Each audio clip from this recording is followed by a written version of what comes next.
Donne la parole.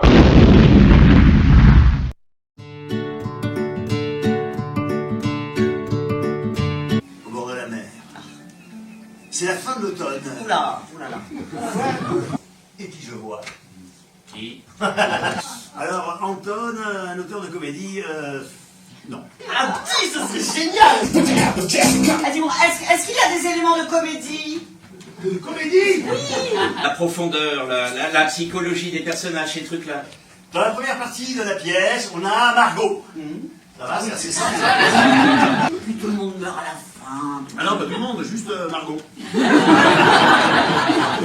Je pourrais peut-être parler un petit peu avec l'auteur. Margot, ce personnage splendide. Ça veut dire quoi? Mais est-ce qu'elle a eu un prix ou pas? Mais j'en sais rien. Voilà. Bah, c'est pas exactement pareil, hein. Oh, le metteur en scène est roi. Ah non, l'auteur n'a aucune importance. Mais c'est ce qu'on dit au théâtre, hein. La pièce n'est qu'un prétexte.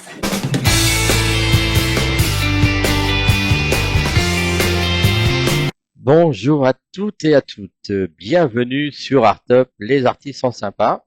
Alors aujourd'hui, j'ai le plaisir de recevoir François Legrand. Bonjour François. Bonjour Daniel. Ça va? Ça va très très bien, merci. Très content d'être là. Merci. Merci d'avoir accepté cette invitation. Une invitation, ça ne se refuse Comédien de théâtre, pas. comédien de cinéma, Oui. un peu de télévision aussi. Télévision, cinéma, je prends tout ce qui se présente. Hein. J'ai pas de case réservée. Moi j'adore être engagé, d'être choisi. Puis j'aime mon métier, donc je vais au théâtre, je vais à la télé, je vais au cinéma. Je fais même de l'événementiel. D'accord. Actuellement, je suis sur le spectacle, le théâtre immersif Jules Verne. Donc voilà.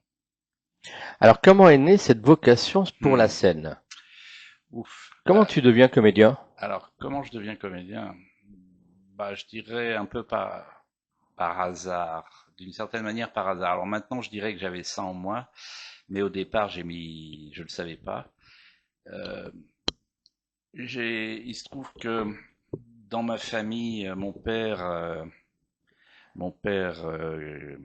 qui était né en 1900 et m'a eu assez tard à 63 ans, était producteur pendant une grande partie de sa vie, il a fait énormément de choses, a été producteur entre 1936 et 1962, donc moi je suis né en 63 après, et j'ai toujours vécu dans cette mythologie, dans les souvenirs de mon père, et puis quand il a arrêté la production, il a administré des sociétés, dont une qui s'appelait Pacra Fils d'Orspil, compagnie, et dans les actifs, il y avait un cinéma qui s'appelait l'Olympia, le cinéma Olympia à Clichy-la-Garenne, dans le 92, plus grand cinéma d'Île-de-France, 1500 places, balcon, orchestre, ancien music hall, et j'ai passé mon enfance à jouer à cache-cache dans le cinéma. Il a été détruit depuis, malheureusement en 80.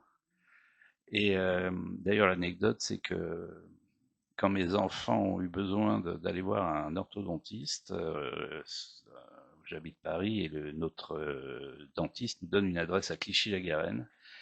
Et le cabinet du dentiste était dans l'immeuble qui a été construit à la place du cinéma l'Olympia, ce qui était extraordinaire parce que j'ai vu par la fenêtre de la salle d'attente, je voyais la cour de l'autre immeuble, parce que là où on habitait derrière la sortie de secours, derrière la mairie, il y avait une petite maison de ville, et c'était assez extraordinaire. Je dis parce que il y a eu toujours des petites, comment dire, coïncidences, anecdotes, et comment, je trouve pas le mot,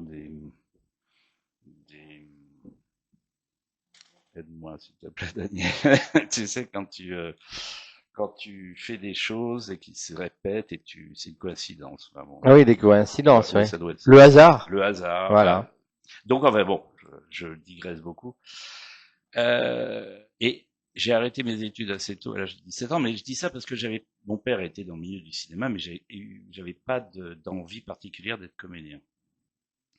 Et puis, donc, j'ai arrêté les études assez tôt, je suis parti à l'armée, je suis resté 1 an et demi à l'armée, j'avais signé un contrat pour partir en Outre-mer. Et quand je suis revenu, bah, j'ai conduit ce que je faisais à l'armée, j'ai conduit des camionnettes, des camions, etc. Puis j'ai été artisan, et puis en 87, j'avais donc 24, je crois, 24 ans, je me suis dit, enfin, je m'embêtais un peu. Je rencontrais des gens très respectables, mais intellectuellement, je m'embêtais un peu. Je me levais tôt, 4-5 heures du matin. J'étais artisan voyageur, j'avais une camionnette, je faisais la petite messagerie. Et, et j'ai rencontré par hasard à Clichy-à-Garenne la sœur d'un copain qui allait prendre des cours de théâtre amateur. À ce moment-là, je lui ai dit qu'elle avait de la chance. J'y pensais pour travailler ma timidité, puis, mais j'osais pas le faire. Puis elle m'a dit viens. Donc pendant 2 mois, j'ai fait ça, un dérivatif. Puis je me suis cassé la cheville, j'ai arrêté mon camion et je me suis dit François, qu'est-ce que tu veux faire dans la vie? Tout, mais pas très longtemps. Le seul métier dans lequel je me voyais vieillir, c'était comédien. Certainement à l'époque un prétexte pour ne rien faire, parce que j'avais une mauvaise idée de ce que pouvait être un métier de comédien. Et puis finalement, j'ai eu de la chance. J'ai comment dire j'ai appris mon métier sur scène en étant à la création de la pièce Thé à la menthe ou thé citron au Café de la Gare, écrit par Patrick Rottecker. Donc j'ai fait 1 an au Café de la Gare, 1 an aux Variétés, et j'ai un peu appris mon métier sur scène, enfin une partie. Et puis après, bah, j'avais mangé mon pain blanc et puis j'ai survécu grâce à ma femme, ma compagne exactement. Avec qui je suis toujours depuis 94 et qui m'a tenu à bout de bras. C'est ma productrice. Grâce à elle, j'ai pu passer les années. J'ai fait un peu de pub. Enfin, j'ai appris mon métier derrière la caméra en faisant de la pub dans les années 2000. Fin 2000, j'ai commencé à faire des petits rôles. Vers 2015-2016, 2016, je suis entré dans la compagnie Romanov, qui m'a remis le pied à l'étrier parce que ça, j'avais un petit peu de difficultés. Et puis dans les années, enfin en 2020, la Covid a été formidable. À partir de là, il y a eu une sorte d'accélération. J'ai fait un stage, une masterclass avec Xavier Duringer, qui m'a dit de très belles choses. Ça m'a donné confiance. Grâce à lui, j'ai pu trouver mon agent, un très bon agent, Cédric Pourchet pour pas le nommer, qui m'a encore donné confiance. Et puis j'ai fait des pièces, j'ai fait la première mise en scène de Julie Cavana au Festival d'Avignon. Elle avait adapté Le Suicide de Nicolas Herman. J'ai joué dans Franklin avec Michael Douglas. J'ai joué avec Michael Douglas. Je lui ai donné la réplique. Ah, ça c'est bien ça, hein. C'est Michael extraordinaire. Douglas, Voilà, j'ai été c'est un grand acteur américain. C'est une star, une légende. Ouais. Moi, il a accompagné toute ma jeunesse. Je me rappelle les rues de San Francisco dans les années 70, pour le Diamant du Nil, tout ça. D'ailleurs, quand j'ai mes premières phrases avec lui, mes premières lignes, je me rappelle quand ça a été à lui de me donner la réplique, dans ma tête, ça a fait je joue avec Michael Douglas. Ça, c'était une expérience formidable. Le metteur, le réalisateur était superbe. Tim Van Patten qui a fait Les Sopranos, Boardwalk Empire, Band and Brothers, enfin, en anglais. Donc, j'avais travaillé en anglais. Et puis, j'ai fait La Fièvre. Et puis ça, voilà, je suis sur une pente ascendante qui est très sympathique. Et puis là, je viens de décrocher un rôle principal dans une adaptation enfin pas d'adaptation, pardon, une biographie de Bernadette Soubirous qui va s'appeler The Lady pour les Américains. C'est prévu pour le marché américain. Et je vais faire l'abbé Péramal. Donc ça aussi, c'est formidable.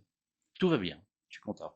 Et Bon. la pièce. Puis alors, aujourd'hui, tu viens surtout pour nous parler notre cher auteur, Absolument. la pièce de théâtre que tu joues actuellement au théâtre La scène parisienne. à la scène parisienne. Voilà. Voilà. Tous les mardis à 19h30. On a pris ce créneau. Enfin bon, j'étais pas à l'origine de la production évidemment, mais le créneau, il y avait un créneau de libre et c'était une manière de rôder la pièce. Donc voilà, je connaissais Marie-Hélène Lantigny, qui est une actrice formidable, qui joue Mathilde dans la pièce et qui m'a appelé en me disant voilà, on cherche quelqu'un. J'ai auditionné, je fais des lectures et puis j'ai eu la chance d'être choisi par ces gens merveilleux. C'est mis en scène par Jean-Philippe Azéma, écrit par Anna-Maria Bramberger, qui est une très grande autrice roumaine, d'origine roumaine, et qui écrit pas mal de pièces. Voilà. Et moi, je joue l'auteur. Un auteur qui ne veut plus du tout écrire pour le théâtre, parce qu'il n'a eu que il est désabusé, il n'a eu que des désagréments, parce que tout le monde change ce qu'il écrit, et puis finalement, il rencontre par hasard, entre guillemets, un vieux copain de scène, Jean-Philippe, qui joue le rôle de Serge, et qui veut absolument monter une pièce, parce que pour pouvoir jouer avec son amoureuse, Mathilde, jouée par Marie-Hélène. Et il y a dans la pièce, il y a aussi François Nambaud qui va se greffer sur toute cette histoire parce qu'ils vont je dirais en quelque sorte retourner la tête pour me convaincre de monter cette pièce, quoi. Alors que je veux plus du tout écrire pour le théâtre. Qu'est-ce que tu préfères? Tu préfères jouer au cinéma, à la télévision ou au théâtre? C'est toujours la question. C'est dur de répondre. Bon, avec le théâtre, on sait qu'on a le public qui est là. Oui. Au cinéma, c'est pas la même chose. Au cinéma, c'est plutôt derrière la caméra. Puis la mise en scène, elle est pas la même. C'est pas pareil. On joue par petits bouts. On attend beaucoup. Il y a les plans, les séquences s'enchaînent. Et j'aime bien jouer. J'aime bien être la personne qui raconte des histoires. Et j'aime bien me retrouver sous le feu des projecteurs. Alors au théâtre, j'adore la présence du public. Ça, c'est quelque chose de formidable. C'est ce qu'on appelle le théâtre vivant. Chaque soir est différent. Le théâtre de la Seine parisienne, en plus étant la salle où on joue, est une salle moyenne et donc on est très très proche du public. Et le cinéma, bah c'est formidable de jouer avec c'est un peu le même principe que le théâtre puisqu'on joue, mais on n'a pas le résultat immédiatement.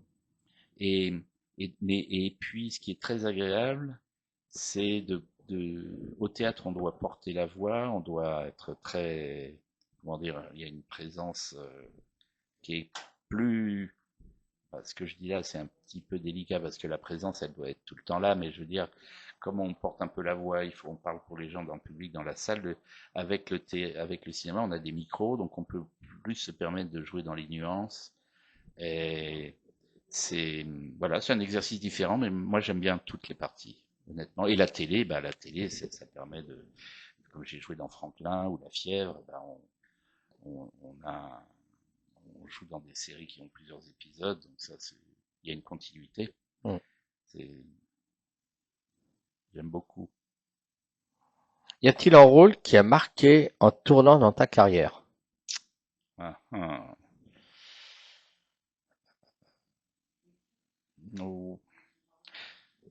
Un rôle particulier, en fait, je dirais qui est en train de me marquer, c'est Anton, là, dans la pièce, dans mon notre cher auteur, parce que il me permet d'exprimer vraiment toutes mes qualités.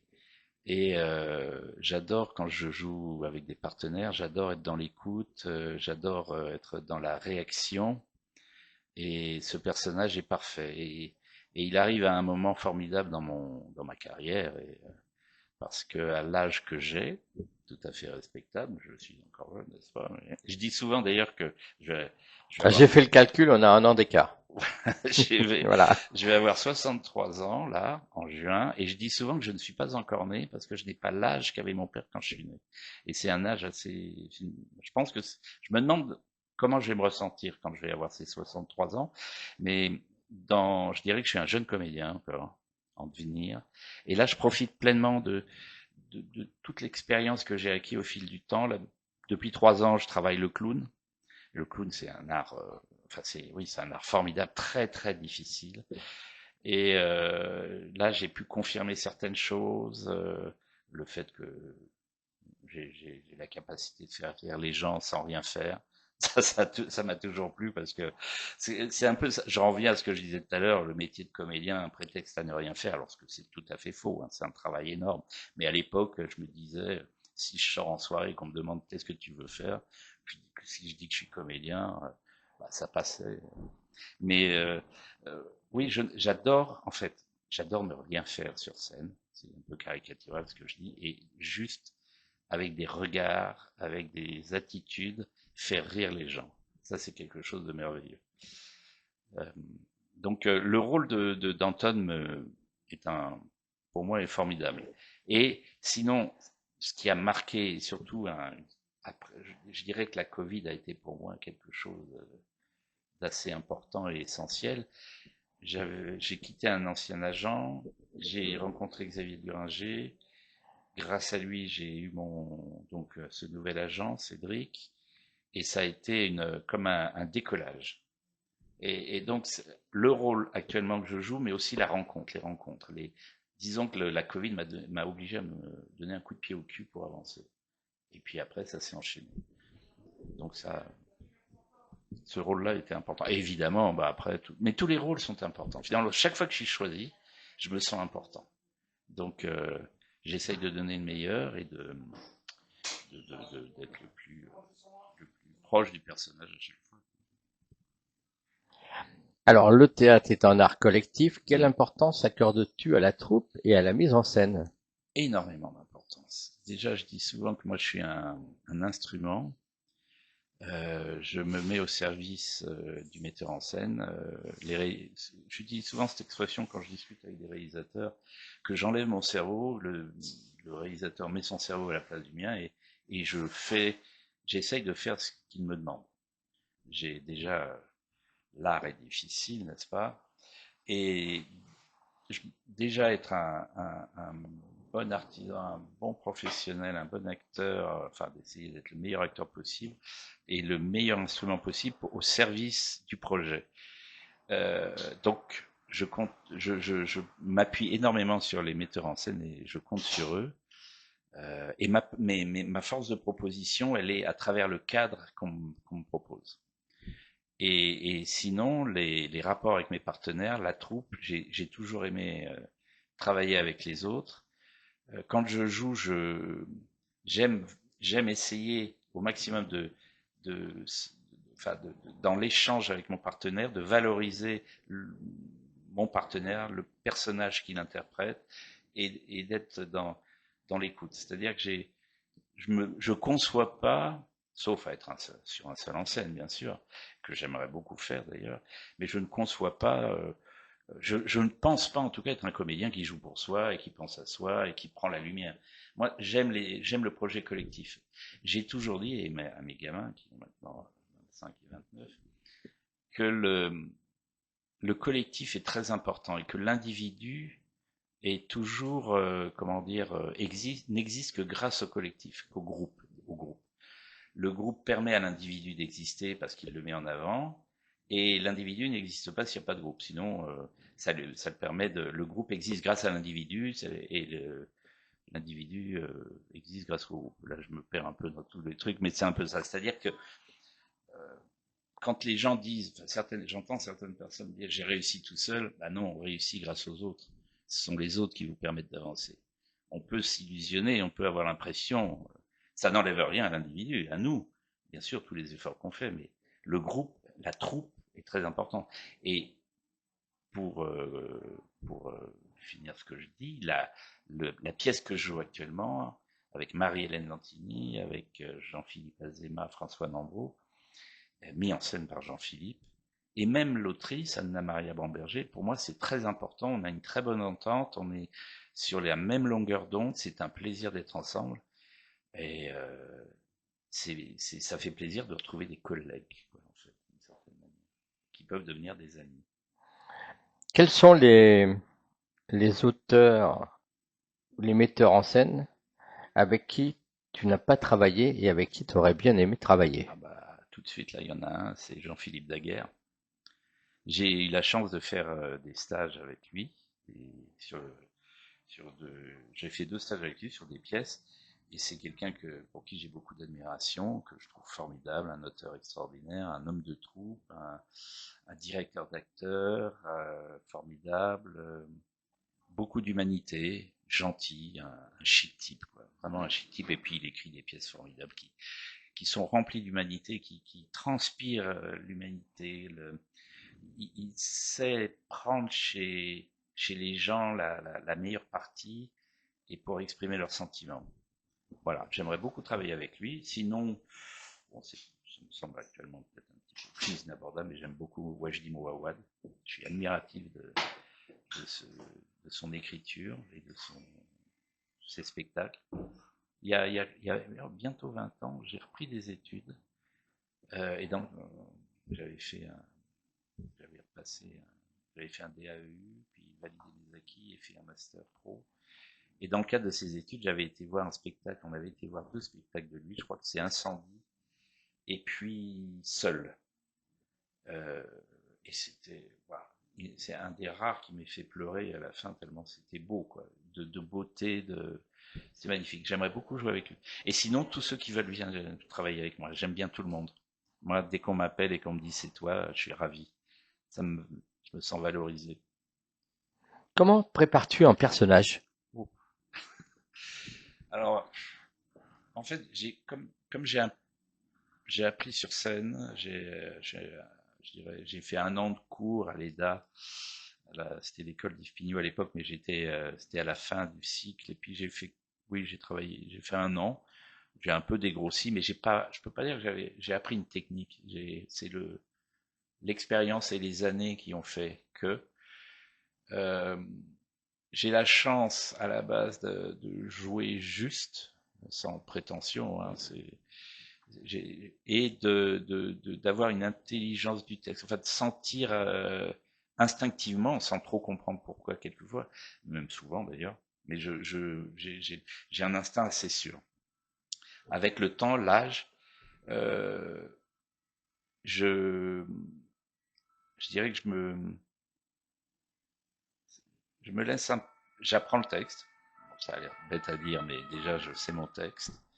Et puis à partir de là, j'essaye d'être le plus décontracté possible et d'être le plus juste possible. Voilà, chaque phrase, chaque mot que je vais dire quand je le dis, je sais que c'est pas joué, comment dire, c'est incarné. Ce sont des mots que je mets pour essayer d'expliquer. J'ai pas la prétention mais voilà, j'ai pas la prétention de savoir ou de dire. Non, j'ai une technique instinctive, voilà, et j'essaie d'être le plus juste possible, et surtout d'être à l'écoute de mes partenaires. Donc après, évidemment, je lis, par exemple pour l'abbé de la Roche que je jouais sur Franklin, j'ai lu j'ai fait de la recherche sur le personnage, qui il était. J'essaye de comprendre les situations. Je regarde. On a la chance maintenant d'avoir des outils formidables avec les téléphones, Internet, sur le net. Il y a beaucoup de très grands acteurs qui partagent leur façon d'aborder le travail. Il y a une grande professeure, la méthode aux États-Unis, là je me rappelle plus son nom, mais qui dit ce qui est important, c'est de savoir d'où on vient, où on est et où on va.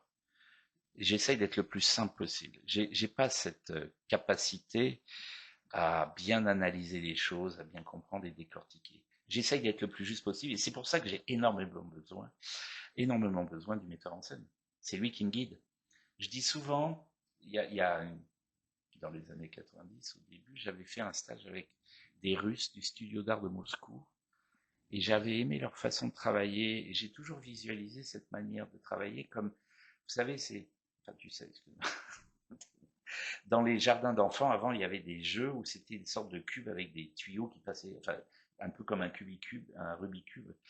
Et moi, c'est comme ça que je visualise le travail avec le metteur en scène. C'est-à-dire, on me donne un cadre qui a l'air rigide, où a priori, je n'ai pas trop de liberté, et une fois que j'ai bien assimilé ce cadre, c'est à travers les barreaux, c'est-à-dire je fais grossir les barreaux et que je gagne ma liberté. Moi, quand je dis que la liberté, moi je dis toujours la liberté, c'est garante de la contrainte est garante de la liberté. Donc avoir un cadre, pour moi, me sert énormément. Il y a des comédiens qui ont besoin d'être libres, moi j'ai besoin d'être super cadré. Et à partir de là, je me libère. Donc souvent, pour revenir au début de la question, comment je prépare un personnage, souvent je fais des choses, je ne sais pas comment je les fais.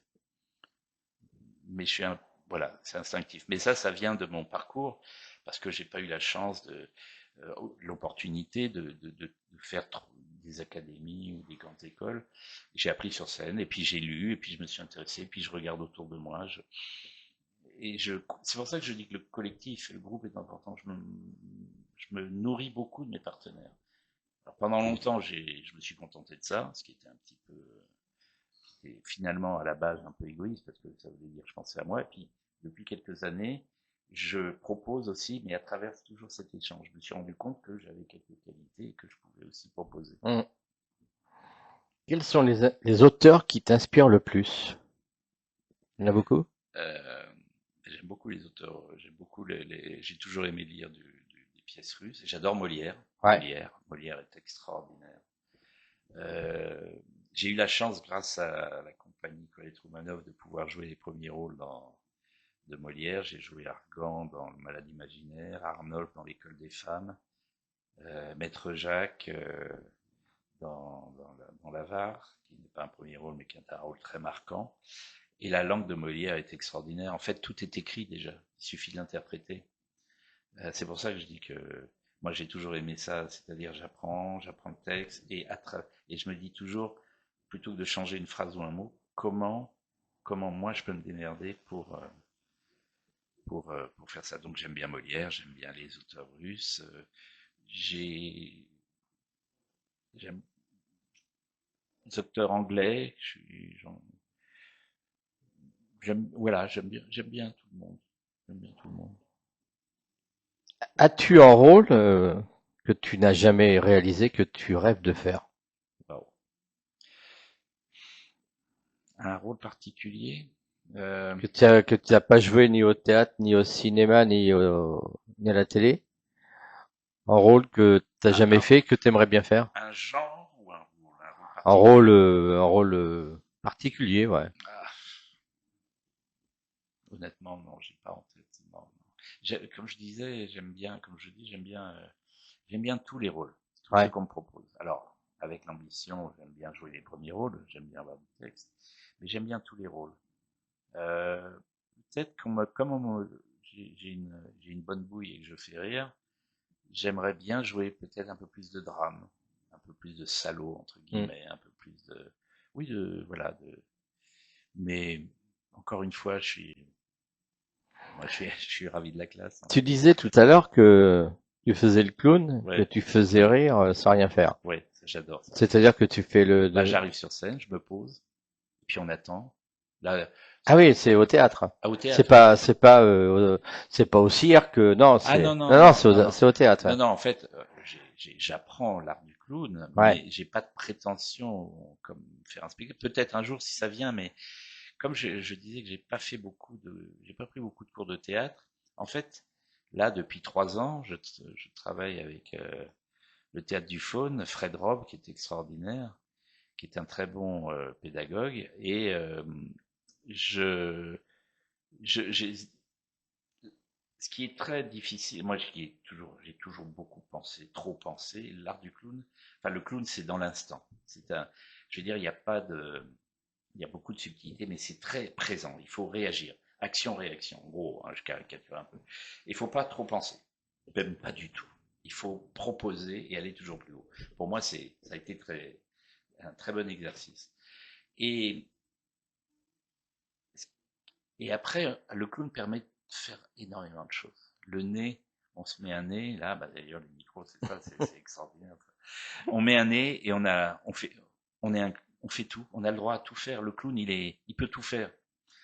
Et j'ai découvert, j'ai eu la confirmation, et c'est vraiment sur le temps, quoi. En fait, souvent, quand on lit les théoriciens du théâtre, C'est à travers c'est dans les silences que je joue les choses, où on donne le temps au public d'avoir sa propre perception des choses, parce que quand le mot est dit et prononcé, bah, le mot explique en gros une situation.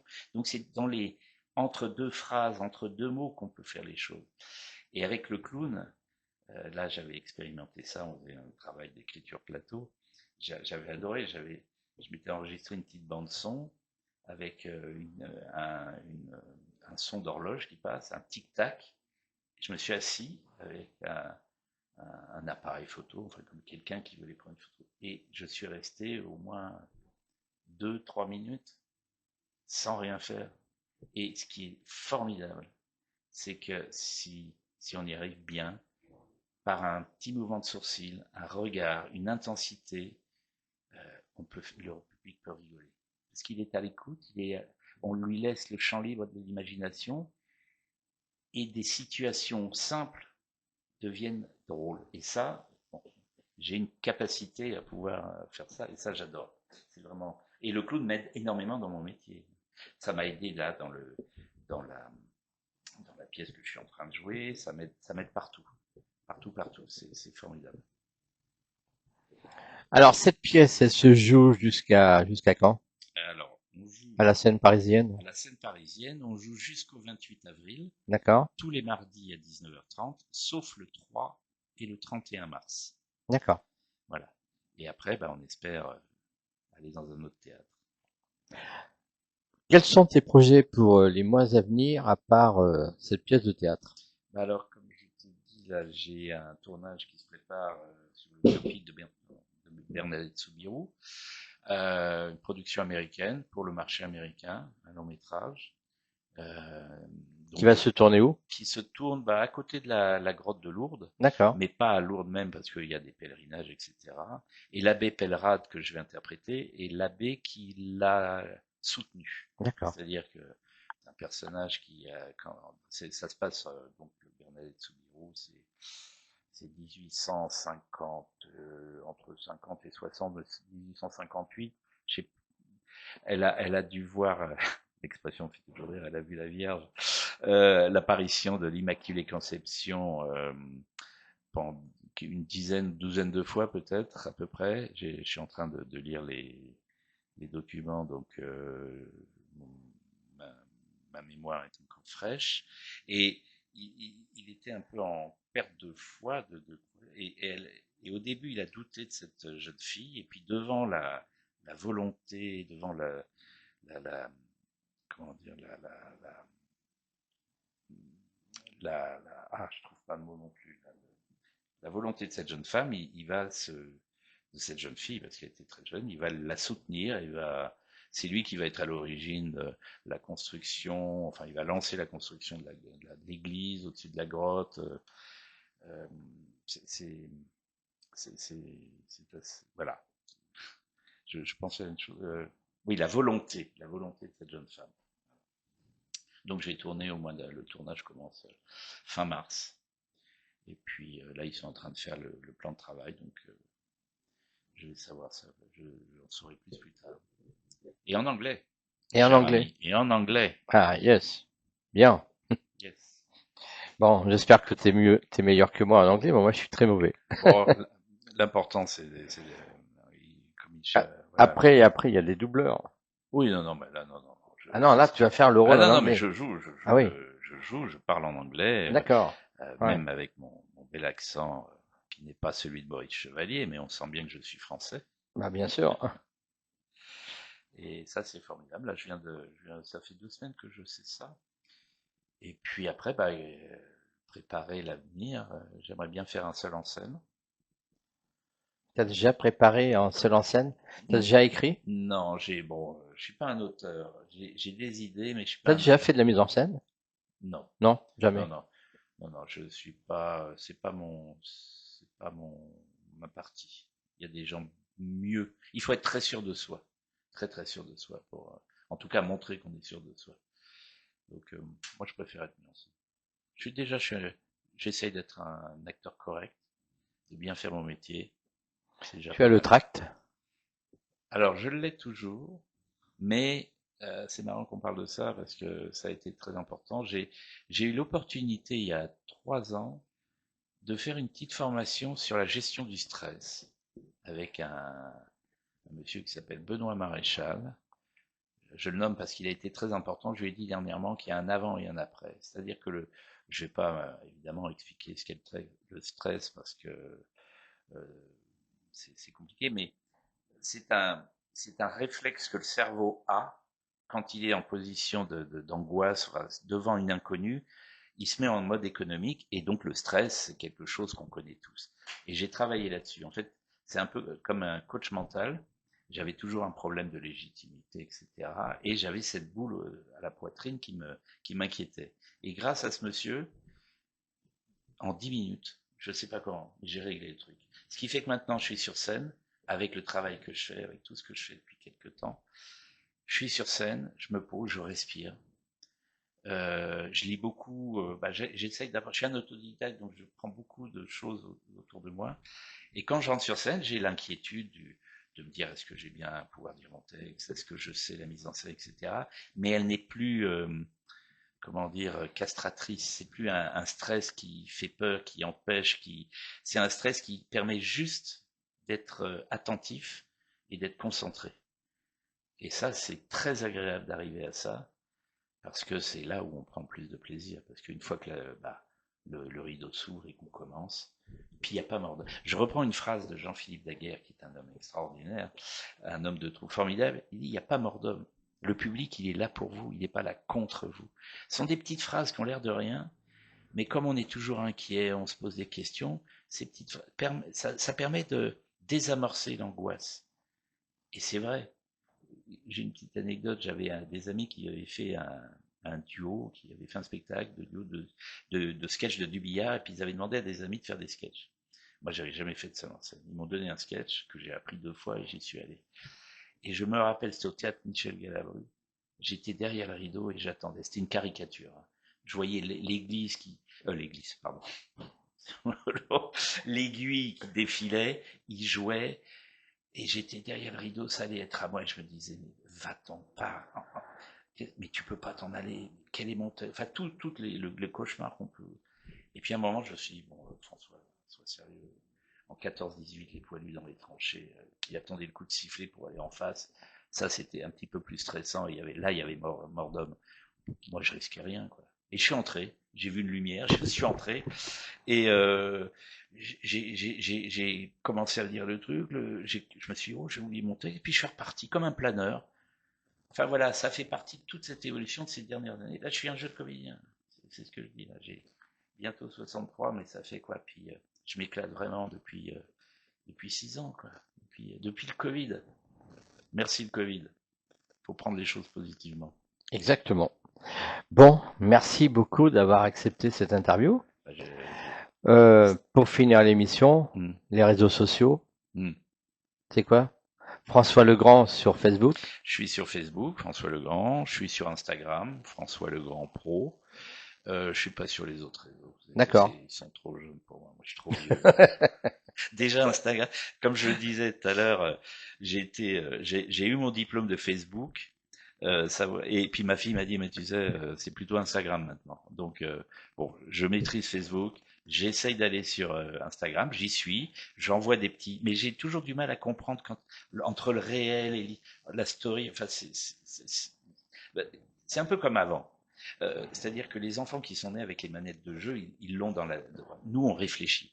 En fait, faut pas réfléchir, faut faire, faut agir. Ça, c'est une bonne phrase de conclusion. Alors, il faut faire des stories tous les jours pour avoir des gens qui viennent te suivre. Voilà. Bah, tu vas m'expliquer.